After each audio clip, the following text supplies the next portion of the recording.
Hoy, episodio súper interesante de Objetivo Tu Piel. Hablamos del acné, cómo y por qué aparece el acné. Vamos a entenderlo muy bien para ver luego cómo lo tratamos, ¿de acuerdo? Aquí de nuevo tenemos la piel con el folículo del pelo y la glándula sebácea unida al folículo. Es la unidad pilosebácea que llamamos. Entonces, primero, hay que entender que el acné es una patología en cuya base siempre están las hormonas. Siempre hay una influencia en su aparición, hay una influencia de las hormonas sobre esta glándula que va a desencadenar todo. Si no hay esa influencia hormonal, yo no lo llamaría acné, lo llamaría erupción acneiforme por medicamentos, por exposición al sol, por sudoración, por diferentes razones. Pero el acné hay que entender que siempre tiene una base hormonal, ¿de acuerdo?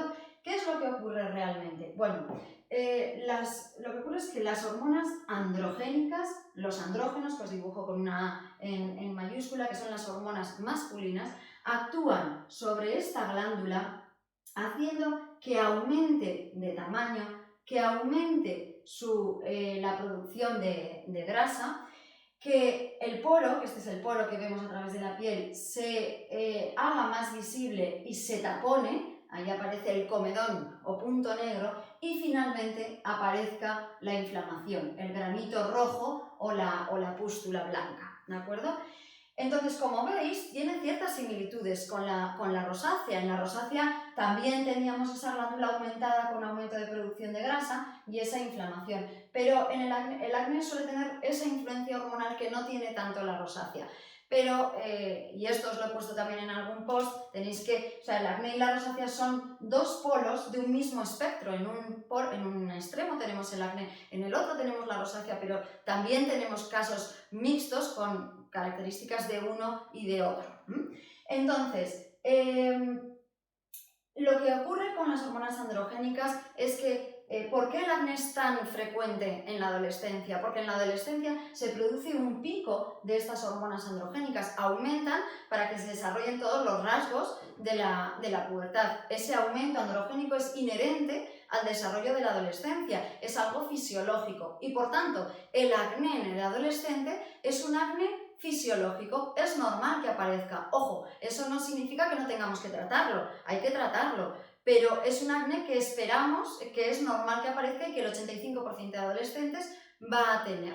Pero entonces, ¿por qué aparece también acné en el adulto? Bueno, pues ese acné no es un acné fisiológico, es un acné patológico. El acné de la mujer adulta, y digo mujer adulta porque es el más frecuente, en hombres también puede aparecer, pero en mucho menos porcentaje. El acné de la mujer adulta, que lo sufre un 15-20% de mujeres, veis que no es poco, se produce por un efecto, por un nivel excesivo o un efecto excesivo de estas moléculas androgénicas sobre la glándula, pero en este caso no es normal, no es esperable que haya un aumento de esos niveles. Por eso digo que el acné de la mujer adulta es un acné patológico. ¿Qué ocurre cuando muchas de vosotras me decís, no, pero me han dicho que mi acné no es hormonal? No, error, el acné siempre es hormonal, siempre está esta hormona aquí actuando.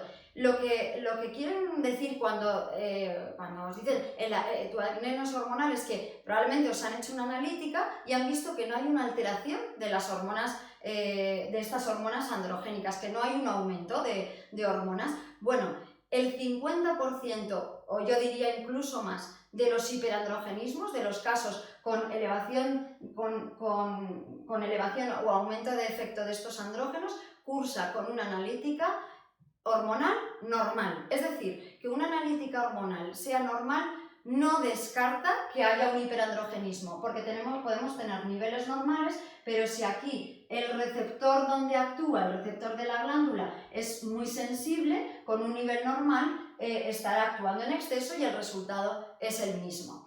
Si medimos esas hormonas y si nos dan alteradas, bueno, ahí estaremos confirmando que estamos ante un hiperandrogenismo o una alteración hormonal. ¿Y esto del hiperandrogenismo qué es? Bueno, el síndrome con hiperandrogenismo más conocido es el síndrome ovario poliquístico, que es un síndrome que engloba diferentes modos de presentación pero que tiene esas características de hiperandrogenismo, que va a producir acné, pero también va a producir otros síntomas asociados a estas hormonas, como es la pérdida de pelo, la aparición de vello, muy típico en la cara y en la zona del ombligo, en la areola mamaria. La regla se alarga, son ciclos de más de 30 días, por ejemplo, es lo que llamamos oligomenorrea. Hay cierta tendencia al sobrepeso, es fácil coger peso y muy difícil perderlo. Cierta tendencia a la resistencia a la insulina, a que aumente el colesterol y con todo ello, y si se mantiene durante muchos años, a que aumente el riesgo cardiovascular. Por tanto, el hiperandrogenismo en una mujer no es ninguna broma y tenemos que controlarlo, ya no por el acné, sino por todo eso que tiene asociado. Y ahora, en el siguiente episodio de Objetivo Tu Piel, vemos cómo tratarlo.